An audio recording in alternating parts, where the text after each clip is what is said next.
Hola, este es el tercer video dedicado a las integrales de funciones escalares, donde presentaremos a las funciones integrales y a los dos teoremas fundamentales del cálculo integral en nuestro camino hacia el cálculo de integrales definidas. También definiremos qué es una primitiva y estudiaremos algunas de sus propiedades. Como siempre decimos, este es un material complementario al teórico práctico recomendado y no lo reemplaza. En el primer video explicativo, planteamos cómo llevar a cabo un proceso de integración para hallar integrales definidas de funciones escalares. El mismo requería definir una partición del intervalo de integración y un conjunto de puntos compatible con la misma, dividiéndolo en n subintervalos y tomando un punto muestra perteneciente a cada uno de ellos. Luego debíamos hallar las n aproximaciones parciales multiplicando la longitud de cada subintervalo por la imagen de la función en el punto muestra correspondiente, y la aproximación total o suma de Riemann como la suma finita de todas las aproximaciones parciales. Definimos como integral definida de la función en el intervalo de integración al valor límite de esta suma de Riemann, si existe, cuando la longitud del subintervalo más grande generado, o norma de la partición, tiende a 0. Si la función integrando representaba la razón de cambio de una cierta magnitud m, este límite hallado, si existía, representaba el incremento de m en el intervalo de trabajo. Este proceso es válido y permite hallar integrales definidas sencillas utilizando límites de sumatorias. Pero, ¿cómo podemos calcular este límite para funciones más complejas? Este proceso es complejo algebraicamente e incluso en muchos casos es imposible. Entonces, ¿cómo podemos calcular integrales definidas de forma exacta? Por ejemplo, volvamos a nuestro modelo 3, que representaba la velocidad de un camión en función del tiempo. Deseamos conocer cuánto se desplazó el mismo en los 120 segundos que duró el movimiento, considerando que la velocidad en función del tiempo queda adecuadamente descrita por la función h, cuya ley y gráfico se muestran. Hemos estimado esta integral llegando a un valor de 2100 metros, pero ¿qué estrategia podemos seguir para hallar el valor exacto? Analicemos en primer lugar un modelo que sea algebraicamente un poco más sencillo. El modelo 5 presentado vale para la situación 2, por ejemplo. El caudal de llenado del reactor en estudio queda bien descrito por la función P de ley P de t igual a 2t. Esto indicaría que, inicialmente, el reactor no se estaba ni llenando ni vaciando y a medida que transcurre el tiempo, se llena a una velocidad cada vez mayor, que crece linealmente. Intentemos calcular exactamente la integral de la función p entre 0 y 1. Para nuestro modelo, ¿qué representaría este resultado si pudiésemos encontrarlo?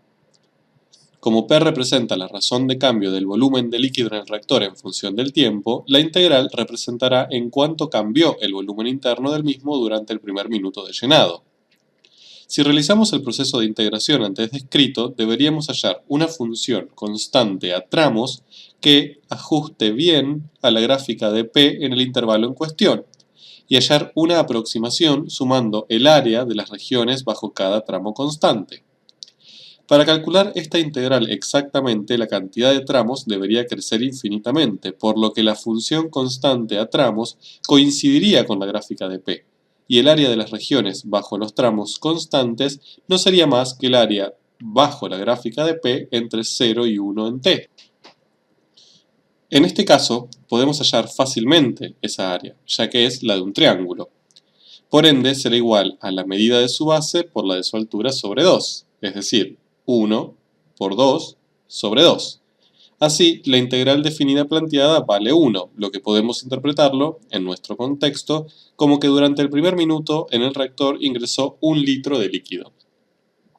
Podemos repetir este proceso para hallar la integral de P entre 0 y 2, obteniendo como resultado 4, es decir, en los primeros 2 minutos de llenado ingresaron 4 litros, 1 en el primer minuto y 3 en el siguiente. Lo mismo podemos hacer para el tercer minuto, obteniendo 9, o incluso para valores de tiempo no naturales, como para 4,5, obteniendo 20,25.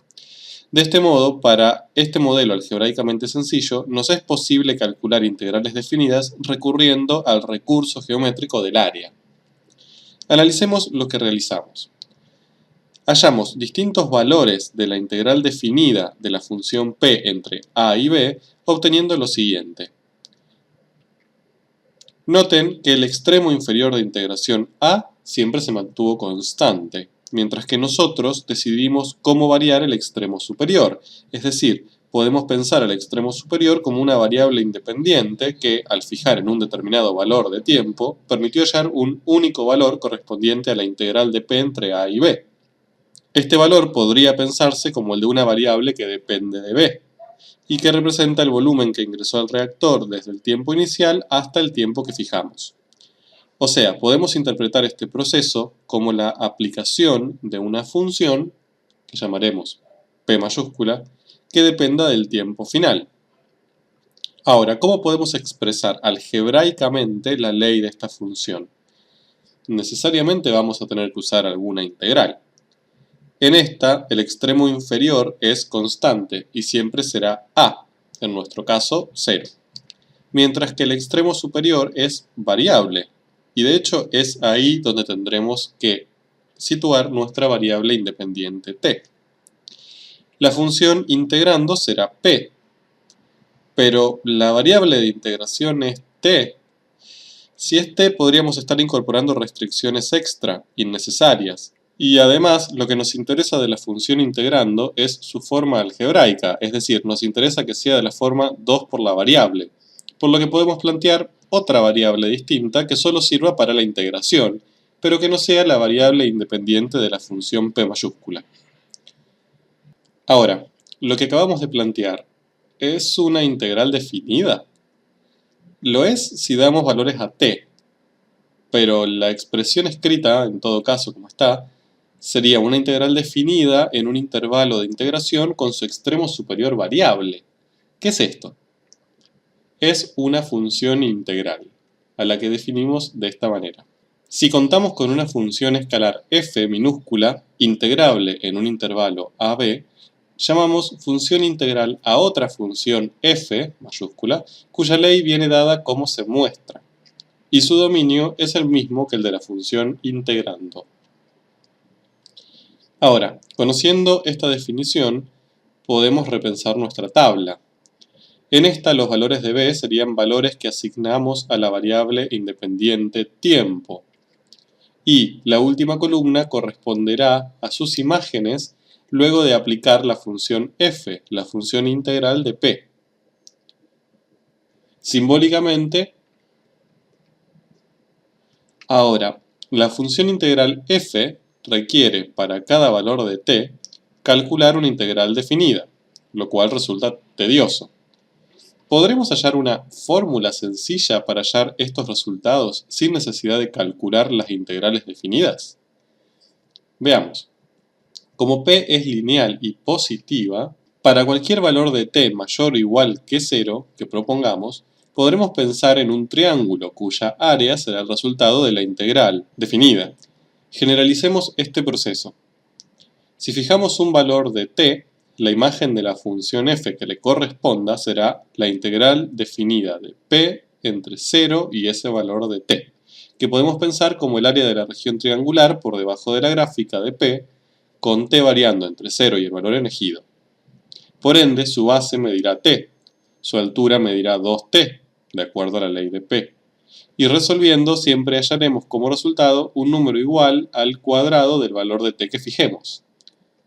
Noten que esto vale para los 4 puntos estudiados antes, es decir, que la función f de t, que definimos como una función integral de p, puede expresarse también por la fórmula simple t cuadrado.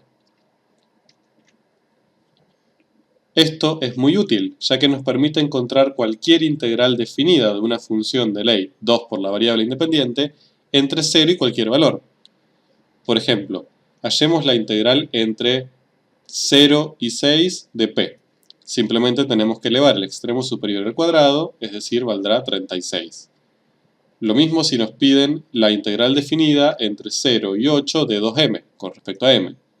Y como hemos dicho que la variable de integración la elegíamos nosotros, Incluso podemos reemplazarla por otra sin alterar el resultado.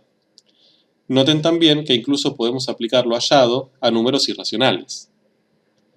En definitiva, hemos mostrado que si la función integrando de la función integral es de la forma 2 por la variable de integración, la función integral toma la forma extremo superior al cuadrado. Pudimos arribar a esto recurriendo a una estrategia geométrica, y gracias a que la función integrando es positiva y recta, lo que nos permitió hallar el área de todas las regiones planas generadas.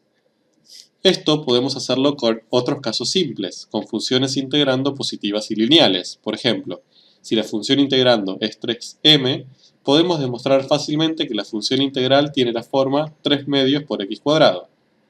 Y si integramos 4m más 2, toma la forma 2x cuadrados más 2x. ¿Qué generalidad observamos? Para estos casos parece ser que la función integral tiene forma tal que si la derivamos obtenemos la función integrando. O sea, si derivamos x cuadrado hallamos 2x que tiene la misma forma que 2m. Si derivamos 3 medios x cuadrado obtenemos 3x. Si derivamos 2x cuadrado más 2x obtenemos 4x más 2. Es decir, parece ser que la derivada de f mayúscula es f minúscula, más allá de la variable en que se aplica cada una. Genial. Pero ¿esto es general? ¿Vale siempre o solo fue porque trabajamos con algunos casos particulares de funciones positivas y algebraicamente simples? O sea, ¿la función integral tendrá siempre una forma algebraica tal que su derivada sea f, sin importar cuál sea f? Sí, y esto lo asegura el primer teorema fundamental del cálculo integral.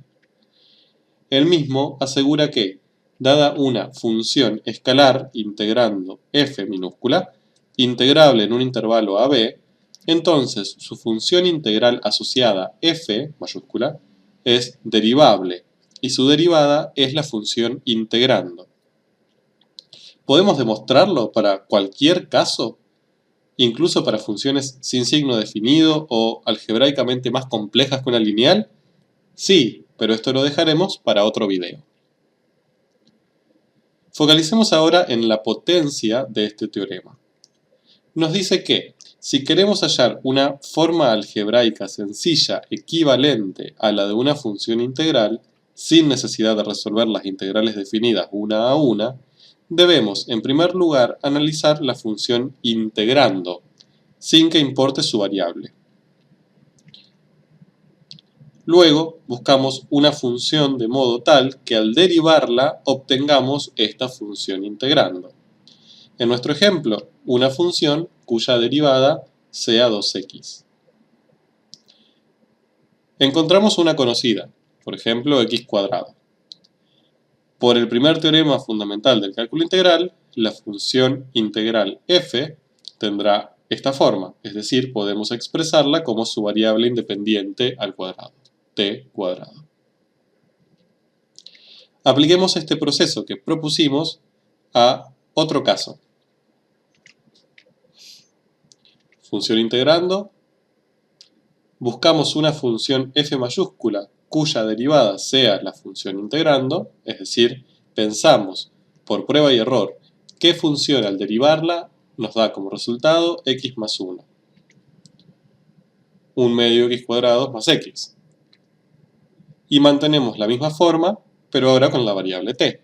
1 medio t cuadrado más t. Y esa será la forma que tenga la función integral. Analicemos ahora esta función integral. ¿Qué pasa si queremos hallar la función integral asociada al coseno? Como es continuo en todo su dominio, podemos aplicar el primer teorema fundamental del cálculo integral. Buscamos una función tal cuya derivada sea el coseno. Fácil, seno. Y la aplicamos en t. Listo. La función integral tendrá la forma seno de t. O sea, generalizando, el primer paso y paso clave es buscar una función f mayúscula de modo que su derivada sea la función integrando. Luego, al hallarla, solo debemos expresarla en la variable adecuada. Por ende, estas funciones, cuya derivada es la que nos interesa, se vuelven muy importantes y son el resultado de, entre comillas, antiderivar, es decir, pensar el proceso de derivación al revés. Pongámosle un nombre. Dada una función escalar f minúscula, definida en un intervalo AB, entonces llamaremos primitiva de f a otra función f mayúscula, de modo que la derivada de f mayúscula sea f minúscula para toda x perteneciente al intervalo AB. Por ejemplo, para la función de ley 4x, una primitiva es la función de ley 2 por x cuadrado, para cualquier número real, ya que la derivada de 2x cuadrado es 4x. Por otro lado, una primitiva de la función e a la x es e a la x más 1, porque la derivada es e a la x, para cualquier x real. Reformulemos ahora nuestro proceso anterior. El primer paso y paso clave será entonces buscar una primitiva de la función integrando, f mayúscula, y luego simplemente expresarla en la variable adecuada. Así, encontrar una primitiva de una función resulta de gran interés para hallar integrales. Pero, ¿siempre vamos a poder encontrarlas? Lamentablemente no. No todas las funciones presentan una primitiva cuya ley pueda darse de forma algebraica. Y más aún, aunque sí lo hagan, no siempre es fácil y directo pensar una función cuya derivada sea la que buscamos. Hasta ahora resolvimos este problema por prueba y error, pero esta metodología está limitada a casos sencillos y ya conocidos por nosotros. Ahora, si ¿existe una única primitiva para una función? No. De hecho, si encontramos una, encontramos infinitas más. Estudiemos algunas propiedades de las primitivas. En primer lugar, si P es una primitiva de f, entonces si le sumamos a P una constante real, también corresponderá a una primitiva de f. Esto es lógico. Como la derivada de P es f, ya que es primitiva de f, la derivada de P más una constante también lo será. Por ende, conociendo una primitiva, podemos hallar infinitas más adicionando constantes reales. Por otro lado, si hallamos dos primitivas de f, entonces necesariamente difieren en un valor constante. Esto es equivalente a decir que si hallamos una primitiva de una función, hallamos todas, ya que todas difieren solo en una constante real y podemos generarlas a partir de la hallada más un real. Si lo pensamos gráficamente, hallando una función primitiva podemos hallar todas las demás simplemente desplazando verticalmente la gráfica de la primitiva. Y por último, si hallamos dos primitivas de una función f y ambas son iguales para algún valor de c, entonces son iguales siempre. Esto es lógico. Si las gráficas de todas las primitivas surgen a partir de desplazamientos verticales, nunca podrán intersecarse en un único punto, o no se intersecan nunca, o son coincidentes en todos los puntos. Demostraremos estas propiedades en otro video. Pero noten que nos generan un problema en el proceso que propusimos antes. En este buscábamos una primitiva de la función integrando y hacíamos corresponder esta a la función integral. Pero ahora sabemos que primitivas hay infinitas. ¿Podemos hacer corresponder todas a f mayúscula? Esto no tiene mucho sentido, ya que para un mismo t, cada una de ellas arrojaría un valor distinto, y en nuestro contexto, esta integral representa un cambio de volumen en el reactor, por ejemplo. El cambio de volumen es 1 y es concreto. Por ejemplo, en nuestro planteo original, para la función integrando 2x, propusimos como primitiva x cuadrado, pero x cuadrado más 7 también es una primitiva posible. Por ende, ¿la función integral es t cuadrado más 7? Ya sabemos que no, es t cuadrado, lo demostramos antes. Entonces, bien, el proceso propuesto no es tan sencillo, tenemos que complejizarlo un poco para que sea correcto. Lo que sucede es que no vamos a tener que hallar una primitiva, sino todas. Esto no es complejo, con hallar una sola, ya está. Las demás corresponderán a esa más una constante k. Ahora, debemos determinar cuánto vale dicha constante para que se corresponda a nuestro caso en particular. Sabemos que la función integral va a ser de la forma, en este caso, t cuadrado más k. Pero, ¿cómo podemos hacer para determinar cuánto tiene que valer k? Hemos visto que, por propiedades de las primitivas, con solo conocer un valor determinado para la primitiva que deseamos, ya podemos determinarla específicamente, ya que dos primitivas distintas no comparten ningún punto. ¿Conocemos a ciencia cierta la imagen de f para algún valor de t? Sí. Si t vale 0, los extremos de integración serían iguales y por definición una integral definida con sus extremos de integración coincidentes vale 0. Así, en este caso, f en 0 vale 0. Pero si reemplazamos t por 0 en la ley antes obtenida, f en 0 vale k. Por ende, k tiene que valer 0 para hallar la primitiva entre las infinitas posibles que se corresponda con la ley de f de t. Así, f de t es t cuadrado, como demostramos previamente. Excelente, agreguemos esto a nuestro proceso propuesto. Como antes, debemos buscar una primitiva p de la función integrando. Solo que ahora no usaremos directamente esa primitiva, eso es incorrecto, sino que debemos pensar en todas las primitivas posibles, que serán de la forma p más k, con k constante real. Por ende, la función integral será de la forma p de t más k. Ahora, debemos hallar cuál de los infinitos k es el adecuado. Para eso, utilizamos el único par t, f de t, que conocemos. Si t vale a, es decir, si ambos extremos de la integral son idénticos, el resultado es 0. Por ende, f en a es 0. Y así vemos que siempre k será igual al opuesto de la imagen de la primitiva que hallemos en a. De este modo, la función integral f que buscamos la podremos encontrar como la primitiva que hallamos inicialmente, p de t, menos el valor que corresponde a aplicarla en el extremo inferior de integración, p en a. Esto es genial. Noten que para expresar una función integral con una fórmula algebraica sencilla, solo necesitamos hallar una primitiva del integrando. Es todo. Lo que acabamos de pensar es lo que asegura el segundo teorema fundamental del cálculo integral.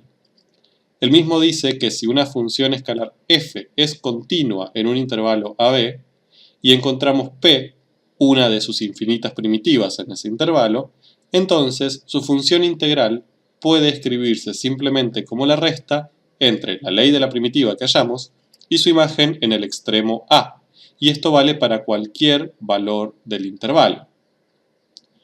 Ahora, esto vale para cualquier valor del intervalo, y eso también es genial, porque si es así, podemos plantearlo que valga para algún valor c perteneciente al AB. Por ende, podemos hallar f mayúscula en c muy fácilmente. Es decir, podemos hallar el valor de la integral definida de f minúscula entre a y c como p en c menos p en a. O sea, lo que acabamos de pensar para funciones integrales, podemos especificarlo para una integral definida cualquiera. De hecho, para resolver cualquier integral definida, solo debemos encontrar una primitiva de la función integrando.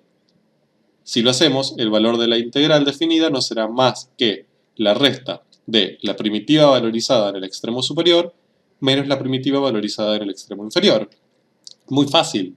Este corolario, o caso particular, del segundo teorema fundamental del cálculo integral se conoce como regla de Barrow, y la misma suele resumirse gráficamente como se muestra, y nos resulta una forma muy simple de hallar integrales definidas sin resolver límites infinitos de sumatorias. Bien, ahora, apliquémosla a un caso particular. Hallemos la integral de la función 3x² menos 2x entre 1 y 3. Solo necesitamos una función primitiva del integrando. Una opción es x³ menos x², por ejemplo. Apliquemos esa primitiva en 3 y en 1. Y restemos los resultados. Esto da 18, por lo que la integral pedida vale 18. Excelente. Pero, ¿y si tomamos otra primitiva? Ya vimos que hay infinitas. Probemos con x cubo menos x cuadrado más 5. Noten que si valorizamos p en 3 y p en 1, la constante está presente en ambos términos, por lo que al restarlos se anulan entre sí, y el resultado es el mismo. Y, genéricamente, siempre esa integral nos da 18. Resumamos todo lo que sabemos hasta ahora. Si partimos de una función escalar f definida e integrable en un intervalo AB, hemos trabajado con dos conceptos matemáticos distintos pero relacionados: la integral definida y la función integral. En primer lugar, definimos la integral definida, un número real que se define como el resultado del límite infinito de una suma de Riemann. Este número nos resulta útil, ya que podemos interpretarlo como el cambio de una magnitud m entre a y b si la función f representa la razón de cambio de m. Sin embargo, la resolución del límite de una sumatoria infinita suele ser complejo o imposible. Por eso recurrimos a las funciones integrales, que no son un número real, sino otra función que asigna a cada elemento del intervalo AB el resultado de la integral definida entre a y ese número. Para esta función integral, o f mayúscula, el primer teorema fundamental del cálculo integral nos permite asegurar que su derivada es nuestra función f, o dicho de otra manera, que f mayúscula es una de las infinitas primitivas de f minúscula. ¿Cuál? Aquella en la que se verifica que la imagen para a, el extremo inferior de integración, vale 0. De este modo, el segundo teorema fundamental del cálculo integral nos asegura que si podemos hallar una primitiva p cualquiera de la función integrando, podemos expresar la función integral como la ley de esta primitiva menos la imagen de la primitiva en a. Esto, al valer para todos los valores del intervalo AB, generan como corolario la regla de Barrow, que permite asegurar que la integral definida de f entre a y b vale tanto como la diferencia de las imágenes de una primitiva de f valorizada en los extremos de integración. Por ende, queda claro lo fundamentales que son estos teoremas, ya que nos evitan resolver límites de sumatorias infinitas, transformando el problema en una simple resta entre dos imágenes. Volvamos a nuestro problema inicial. Dada la función h, que representaba la velocidad del camión en función del tiempo, ¿cuánto se desplazó el mismo durante los 120 segundos de frenado? Para esto tenemos que resolver la integral definida de h entre 0 y 120, y como h es integrable, por ser continua, simplemente tendremos que encontrar una primitiva de h, p, y resolver p en 120 menos p en 0.